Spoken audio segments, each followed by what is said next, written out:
Hi guys, Sandy from the Paddle School here. In this video today, we're going to look at a big mistake that volleyers make, and that is when the opponent hits a slice shot that they come forward with the volley and the ball goes down from the racket into the net.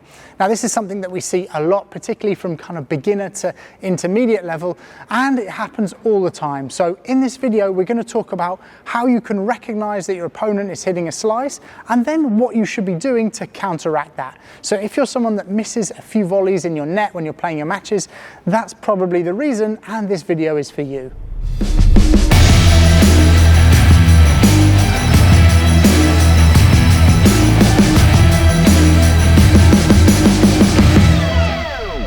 If you're someone who wants to improve your volley game and your paddle overall, then please click the subscribe button.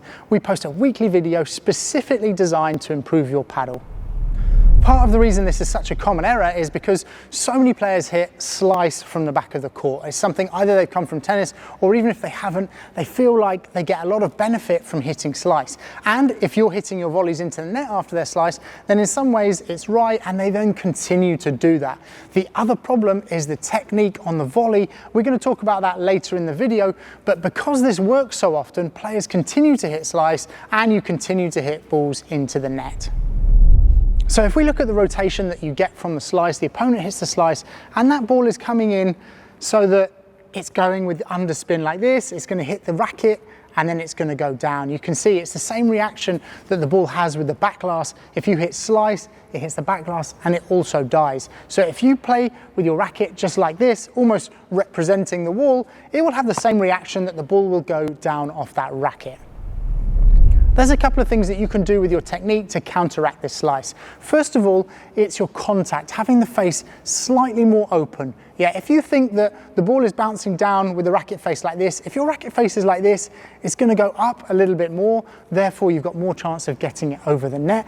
I'm not saying to open the racket face too much, but just a little bit more will help you get that ball up. And then the really important thing is to make sure that you go through the contact. If you just stop with the racket like this, the ball and the spin will have the reaction. Whereas if you actually go through that ball, you're putting your own kind of momentum on that ball and it's going to force it to kind of go back over the net. So it's really important, two things, to slightly open that racket face and to, when you contact, to go through that volley.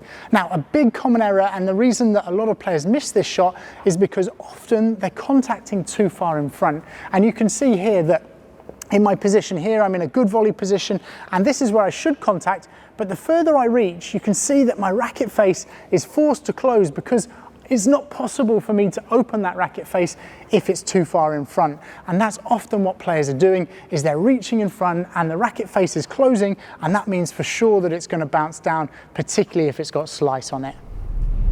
You can only use those technical tips if you know your opponent is hitting a slice. And the only real way to tell that is by looking at their body position and how they're swinging their racket. So if we're at the back of the court now and we're the ones that are hitting slice, there's a few telltale signs that you can look at to see that that person's hitting slice on the ball.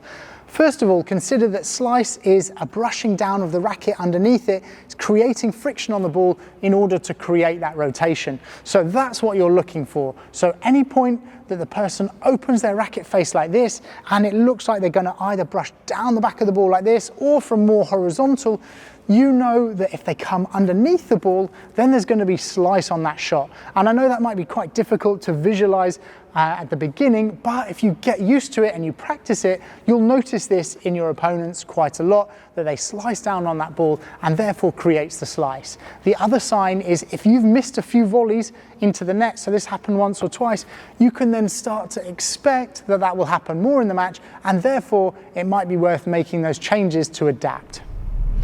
If you're the one hitting the slice and maybe they've adapted their volleys so they're actually getting that ball back, maybe after watching this video, then there's another video that we're going to put on this side that shows you the right time to use that slice, because it's not on every single shot. So on this side we'll put that video, and there's a good place to go after this if you want to know when to use your slice.